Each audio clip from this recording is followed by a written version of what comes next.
Hey everyone, and welcome. Today, we're diving into the most amazing instruction manual you can possibly imagine. It is literally the blueprint for every single living thing on our planet, from a tiny little bacterium all the way up to you and me. We're talking about DNA. It's a question we've all asked ourselves, right? You look in the mirror and you see a feature that is it's a dead ringer for one of your parents. So where does that actually come from? Well, it's not magic, it's biology, and it's happening at the most basic level imaginable. The answer to that question? It all comes down to genetic information. Think of it like this: powerful chemical inheritance passed down from parents to their children, carrying the instructions for life from one generation straight to the next. Okay, so let's start by really digging into this idea of a blueprint. A great way to think about it is like a massive, super detailed cookbook, and it has all the recipes needed to build and operate a living thing. Now, there's a whole field of science that studies this cookbook, and it's called molecular biology. It's all about figuring out the story of inheritance, right down to the actual molecules that write that story. So if DNA is the cookbook, then what are the recipes? Well, those are called genes. Each gene is one specific set of instructions that decides an inherited trait. We're talking everything from the color of your eyes to how tall you end up being. And these recipes, these genes, they have three incredibly important jobs. First, they guide a single tiny cell all the way to becoming a complete person. Second, they're the reason we're all a little different. What makes each of us unique. And third, they make sure we all share the basic traits of being human, like having 2 arms and 2 legs, for example. And the scale of this is it's staggering. You go from the first division of cells, like you see there on the left, all the way to a complex, living, breathing organism. And all along the way, the genes are the constant guiding force with the complete set of instructions. But this brings up a huge question, right? If there's so much information packed into this genetic cookbook, how in the world do you store all of it inside our microscopic cells? The answer is some pretty incredible biological engineering. And that answer is chromosomes. These are the structures that carry all of our genetic information.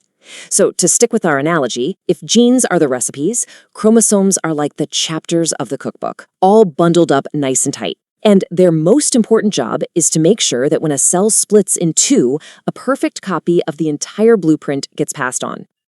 Okay, so we know genes are carried on chromosomes, but that just pushes the question one level deeper, doesn't it? What are the chromosomes themselves made of? What's the actual physical stuff that our genetic code is written on? And that, my friends, brings us to the star of the show, the master molecule of life itself. We're zooming in now, past the cell, past the chromosome, all the way down to the chemical that holds the entire code. And here it is, the famous, iconic double helix. This is deoxyribonucleic acid, or as pretty much everyone calls it, DNA. This is the molecule that our genes and in turn our chromosomes are actually made of. Now, if we zoom in really, really close on that double helix, we see it's not just one solid piece. It's actually made of smaller, repeating units, kind of like links in a chain. These are the fundamental building blocks of DNA, and they're called nucleotides. Every single one of these nucleotide building blocks is made of the exact same 3 parts. You've got a phosphate group, a type of sugar called deoxyribose, and then a critical piece called a nitrogenous base. So the way these pieces fit together is it's beautifully simple. The sugars and the phosphates link up to form the long sides of a ladder. We call that the backbone. The nitrogenous bases face inwards, and they form the rungs of the ladder. And here's the most important part, the secret sauce to everything. They follow a really strict pairing rule.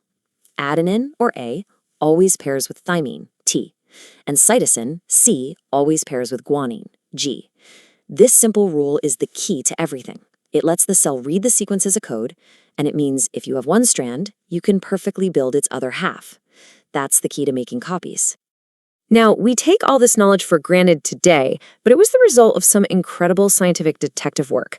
So for this last part, let's take a look at a really key moment in that discovery.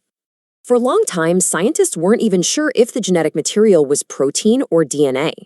So how did they finally crack the case? Well, a huge clue came from a really famous experiment involving mice and pneumonia. We're going back to 1928. A scientist named Frederick Griffith was working with 2 different strains of pneumonia bacteria, and what he found, pretty much by accident, would end up changing biology forever. Okay, let's walk through this carefully, step by step. First, Griffith injected mice with the deadly or virulent strain. The mice died. No surprise there. Next, he injected them with the harmless strain, and as you'd expect, the mice lived.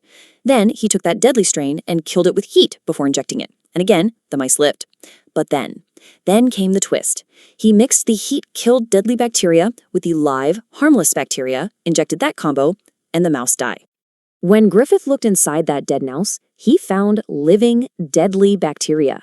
The only possible explanation was that some transforming principle, some kind of genetic material, was transferred from the dead bacteria to the living ones, and it literally changed them from harmless to deadly.